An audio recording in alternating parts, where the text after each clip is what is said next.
Pero muy bien, Martín, muy buenos días para vos, para el resto del equipo, para toda la gente que está del otro lado, en una nublada mañana en la ciudad, que nos encuentra aquí en el interior del consultorio del psicólogo Víctor Chaguín, matrícula profesional 455, para dialogar sobre un tema a raíz de un video que se viralizó en los últimos días y que tiene que ver con el maltrato escolar, tanto de los docentes hacia los alumnos como a la inversa también, alumnos contra docentes. ¿Por qué se dan estas situaciones y qué se puede hacer para trabajar, ¿no? ¿De dónde vienen este tipo de circunstancias y qué rol también juega la familia, ¿no? ¿Cómo le va, Víctor? Muy buenos días, gracias por estos minutos. ¿Por qué se dan estas situaciones en el contexto escolar, no? Bueno, buenos días a todos. Sí, es muy importante que todos como sociedad, como familias, nos detengamos a pensar en qué nos está pasando. Bueno, estos problemas que estamos viendo en el marco de un contexto escolar no se originan en el contexto escolar, sino las raíces de estos problemas, tanto en el alumno también como en la docente, de agresión, de violencia, las raíces están en la familia. Hay fallas en las puestas de norma por parte de los padres. Hay fallas en cuanto al diálogo y a la presencia familiar de los padres para con sus hijos. Esto genera toda una serie de síntomas que lo que hacen es que se reproducen en el colegio, es decir, no se inician ahí, sino se repiten los síntomas que son traídos desde el hogar, desde la casa. ¿Qué tanto puede llegar a ser el docente cuando se le presentan este tipo de situaciones que seguramente también necesitaría tener algún tipo de contención para poder sobrellevar estas circunstancias que hoy por hoy parecen normales, pero que en realidad no lo son? Bueno, se debe hacer un trabajo estructural. ¿Qué significa estructural? Global, integral, no solamente del docente en su dimensión individual, sino el docente, el cuerpo directivo del colegio, debe convocar a los padres de los alumnos y hacer un trabajo de manera integral, es decir, hablando acerca de la importancia de la presencia de los padres en la educación de los hijos y no dejar que, y esto muchas veces ocurre en los padres, decir, bueno, que el colegio, que los docentes se encarguen de la educación de mis hijos y yo me encargo de trabajar. Bueno, esto no debe ser así. ¿Por qué? Porque son los padres los primeros encargados de transmitir la cultura, la educación a los hijos, de la primera formación, de la primera socialización de los hijos, que esto lo va a ir formando ya inicialmente, y a su vez el colegio está para reforzar lo que ya en la casa debería estar dado. Bien, pero si en la casa ya no se educa, no se forma, los padres no ocupan su rol de padres con sus hijos, estos déficits se van a reflejar en el colegio y estos son los síntomas que estamos viendo de agresividad, de violencia. Esto de un tiempo a esta parte se ve con mayor frecuencia, es como decimos en la jerga muchas veces, todo lo traemos de la casa, ¿no?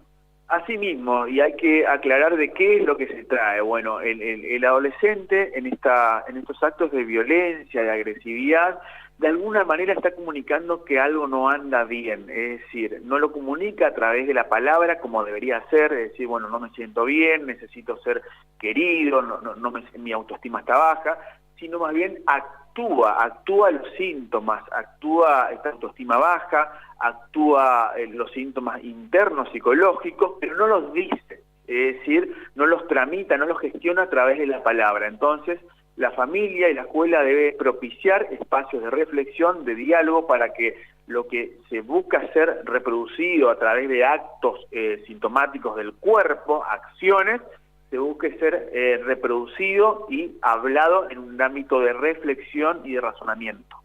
¿Podemos decir entonces que estamos atravesando por una sociedad mucho más violenta?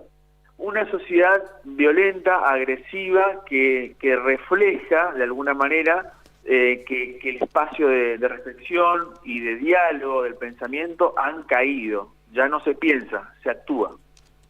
Martín, chicos, en estudio, si tienen alguna consulta. Sí, cómo no, cómo no. Doctor, ¿cómo le va? Buen día, gracias por la gentileza, ha sido muy gráfico. Yo creo que la última frase de alguna manera sintetiza todo lo que usted explicó con mucho detenimiento. La gente no piensa, se actúa mucho más rápido de lo que se piensa, la sociedad es muy violenta y en este sentido creo que cobra mucho más protagonismo en términos de necesidad la presencia de la figura paterna y materna en el asesoramiento de los más jóvenes. Yo siempre digo que los problemas que hoy los más jóvenes nos muestran son fundamentalmente problemas de los adultos que terminan reflejándose en el comportamiento de los chicos.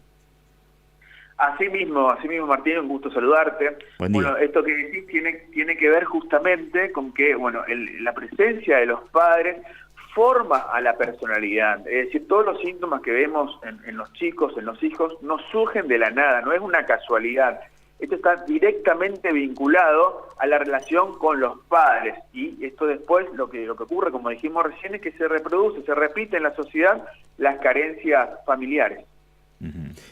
Víctor, buen día, lo saluda Diego Romero. Y en este caso de esta construcción, digamos, que se da en el hogar, de ahí a que se dé, digamos, el proceso inverso, ¿qué debe pasar, qué puede pasar para que, tratar de evitar esta ola de violencia que, si bien no es tan explícita, pero se da en el bullying, se da en muchos casos de acoso, que en la mayoría no se denuncia explícitamente en las escuelas, pero sí se manifiesta, decíamos, en el trato que tienen los chicos con sus pares en las aulas?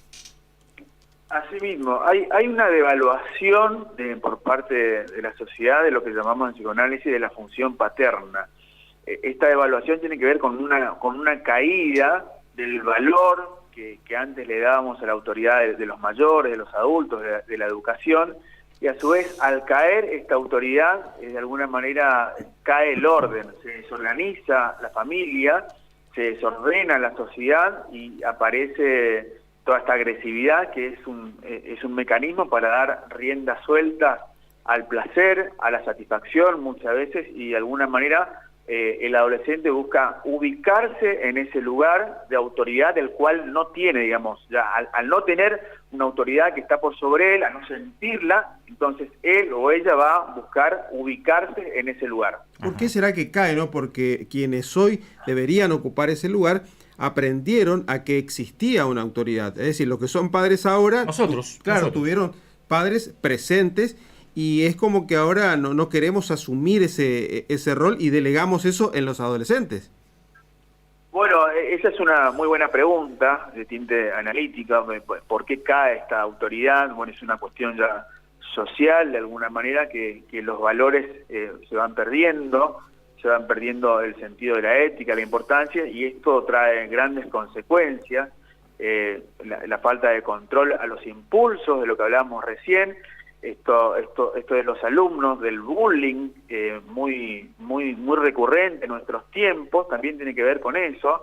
El bullying tiene que ver con una proyección, es decir, que la persona agresora ve en el otro o en la otra aspectos de sí mismo que los rechaza, que no los acepta, y a partir de allí busca anular al otro como una manera de acallarlo para que no le despierte sentimientos propios que le son inaceptables para sí mismos.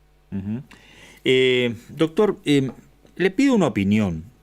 No, sé que es por ahí quizás una pregunta mucho más compleja que demanda una respuesta extensa, pero bueno, como estamos en un programa de televisión, le voy a pedir, si es que encara la respuesta, tratar de hacerlo de manera sintética.